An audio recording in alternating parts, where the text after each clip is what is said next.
अस्सलाम वालेकुम स्टूडेंट्स, कैसे हैं आप सब लोग। उम्मीद है अल्लाह के करम से इंशाल्लाह ठीक ठाक होंगे। जैसा कि आप जानते हैं, हमने लेसन स्टार्ट किया था चैप्टर नंबर 3 मौज़ूआती मुताले से इल्म की फ़र्जियत और फजीलत और इल्म की अहमियत के बारे में कल के लेसन में हम लोग पढ़ चुके हैं। आज हम स्टार्ट करेंगे हुसूल इल्म की अहमियत, यानी इल्म हासिल करने की अहमियत क्या है। पीछे हमने जो पढ़ा था वो सिर्फ इल्म की अहमियत थी, अब हम पढ़ रहे हैं हुसूल इल्म की अहमियत, यानी इल्म हासिल करने की क्या अहमियत है। मुसलमान को इल्म की तरफ सबसे ज़्यादा तवज्जो देनी चाहिए। कुरान ने दीन की बुनियादी अहकाम के साथ साथ दुनियावी फ़लसफ़ा, तारीख़, ग़िज़ाइयत और साइंसी उलूम पर गौर व फिक्र करने की भी दावत दी है। यानी कुरान सिर्फ दीनी तालीम हासिल करने, कुरान को अरबी में पढ़ लेना, उसका तर्जुमा पढ़ लेना काफ़ी नहीं है, बल्कि कुरान में हर मौजू से मुतालिक, ज़िंदगी के हर शोबे से मुतालिक मालूमात हासिल करने, इल्म हासिल करने, उस पर गौर व फिक्र करने और साइंसी उलूम पे गौर व फिक्र करने की दावत दी है। रिज़्क़ हलाल भी इस्लाम का तकाजा है, इसलिए मोमिन को माशी उलूम व फ़नून से भी गाफिल नहीं होना चाहिए।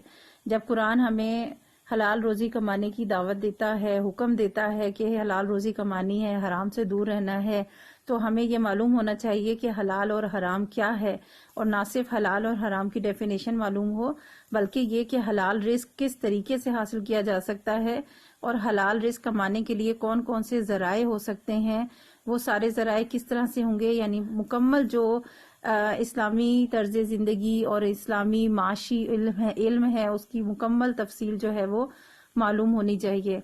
चुनांचे ज़िंदगी के हर शोबे के बारे में जो है मालूमात होना ज़रूरी है। बंदा मोमिन की इबादत का मकसद तकवा और रज़ाए इलाही का हुसूल है। कुरान मजीद में इरशाद है, इंसान जो है अल्लाह ताला का मोमिन बंदा, ईमान वाला बंदा जो है, उसकी इबादत का मकसद क्या होता है कि अल्लाह का खौफ है, तकवा है, परहेजगारी है, और ये कि वो अल्लाह ताला की रज़ा हासिल करे, अल्लाह ताला की खुशनूदी हासिल करे। रब तमाम जहानों का रब जो है, रब्बुल आलमीन, उससे खुश रहे और किसी किस्म की भी अल्लाह ताला की नाराज़ी का सबब ना हो। कुरान पाक में इरशाद है, इन्नमा यख्शल्लाह मिन इबादिहिल उलमा, बेशक अल्लाह के बंदों में अल्लाह से डरने वाले सिर्फ कौन है? उलमा, जो इल्म वाले हैं, अहले इल्म हैं, उलमा हैं, वही अल्लाह से सबसे ज़्यादा डरते हैं। ये भी ज़रूरी है कि जो इल्म हासिल हो उसे आगे फैलाया जाए, दिए से दिए को जलाया जाए। जैसे एक दिए से एक दिया कहते हैं, जिस तरह से वो ऑयल का और उसके अंदर थ्रेड होता है उसको दिया जलाना कहते हैं। ये मुहावरतन दिए से दिए जलाना मतलब एक चिराग से दूसरे चिराग को जलाना, एक मोमबत्ती जलाकर उस जली हुई मोमबत्ती से कई और मोमबत्तियां जलाते जाएं तो कितनी ढेर सारी जला सकते हैं। तो इस तरह से एक शख्स अगर इल्म हासिल कर लेता है तो उसको आगे से आगे वो 1 से 2, 2 से 3, 3 से 4 और कई लोगों तक, सैकड़ों लोगों तक अपने दीन को, अपने इल्म को फैला सकता है। रसूलुल्लाह सल्लल्लाहु अलैहि वसल्लम ने फरमाया, बल्लिगु अन्नी वलौ आया, बल्लिगु पहुंचा दो, बल्लिग तबलीग से लफ्ज़ है, तबलीग होता है दीन की तालीम देना, पहुंचाना।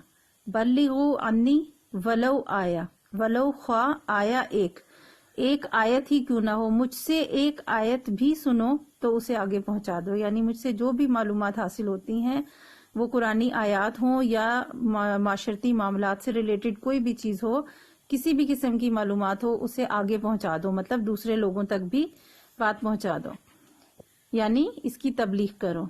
इसी तरह आखिरी हज के मौके पर आप सल्लल्लाहु अलैहि वसल्लम ने फरमाया, फल युबल्लिग शाहिद अल गायब। फल तो फा होता है तो के लिए, जो मैंने आपको अरबी ट्रांसलेशन में भी पढ़ाया। युबल्लिग वो पहुंचा दे, अशाहिद जो यहाँ मौजूद है, शाहिद होता है गवाह, मतलब सामने जो मौजूद हो, जो देख रहा है, और किसको पहुंचा दे? अल गायब, जो मौजूद नहीं है, यानी जो हाजिर है वो उस तक मेरी बात पहुंचा दे, मेरी तालीम पहुंचा दे जो यहाँ नहीं है। इससे क्या साबित होता है? तबलीग करने का अहकाम दिया गया है, हुक्म दिया गया है कि दीन की बात, शरीयत की बात और इल्म की कोई भी बात है उसे आगे जरूर पहुंचाया जाए। और फिर हुसूल इल्म के लिए उम्र की भी कोई कैद नहीं। आप सल्लल्लाहु अलैहि वसल्लम ने माँ की गोद से कब्र में उतरने तक हुसूल इल्म का عمل جاری رکھنے کی ہدایت فرمائی ہے. یعنی آپ دین کی تعلیم نہ صرف حاصل کرنا، یہاں پہ پہلے آیت میں آپ کو علماء سے مراد ظاہر ہے وہ لوگ جنہوں نے علم حاصل کیا. علم حاصل کرنا سب سے پہلے ضروری ہے. حاصل کر کے کوئی بھی معلومات جو ملی ہیں، جو علم حاصل کیا ہے، اسے آگے پہنچانا یعنی دوسروں تک پہنچانا لازم ہے. اور علم حاصل کرنے کے لیے اور علم کو آگے پہنچانے کے لیے دونوں صورتوں میں عمر کی کوئی قید نہیں ہے. اطلب العلم، علم طلب کرو، علم حاصل کرو، من المہدی، ماں کی گود سے، الی اللحد، قبر میں اترنے تک. یعنی پیدائش سے موت تک پوری زندگی علم حاصل کرنے کا حکم دیا گیا ہے.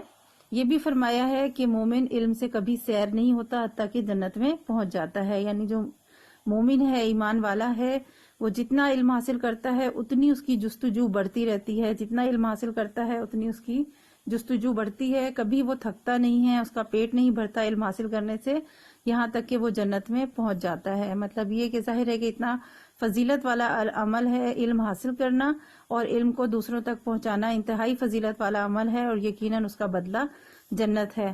تو وہ شخص جو علم حاصل کرتا ہے پھر اسے دوسروں تک پہنچاتا ہے تو بالآخر اسے جنت میں پہنچا دیا جاتا ہے، جنت حاصل ہوتی ہے. یہ علم، حصول علم کی اہمیت ہے. یہاں بہت شارٹلی لکھا ہوا ہے، حدیث اور اس کا ترجمہ شارٹ ہے، لیکن آپ کو جو نوٹ سینڈ کروں گی وہ ہر حدیث سے ریلیٹڈ جو ہے وہ ایک ہیڈنگ ہوگی، اور وضاحت وہ زیادہ ڈیٹیل میں آپ نے یہ آنسر جو ہے وہ لکھنا ہے. ابھی میں آپ کو ہاف آنسر سینڈ کروں گی، اور ریمیننگ ہاف جو ہے وہ اگلے دن آپ اس کو کمپلیٹ کریں گے، کیونکہ خاصا لانگ ہو جائے گا. پریویس ٹاپک بھی خاصا لمبا تھا، امید ہے آپ کر چکے ہوں گے. کوشش کریں نیٹ اینڈ کلین رائٹنگ میں کمپلیٹ کریں اس کام کو، اور ٹینشن نہیں لینی ہے، کام کو اوور برڈن نہیں ہونا. اگر آنسر زیادہ لمبا ہو رہا ہے تو آپ ہاف کر کے کریں گے، لیکن نیٹ اینڈ کلین کام ہونا چاہیے. ٹھیک ہے، اللہ حافظ.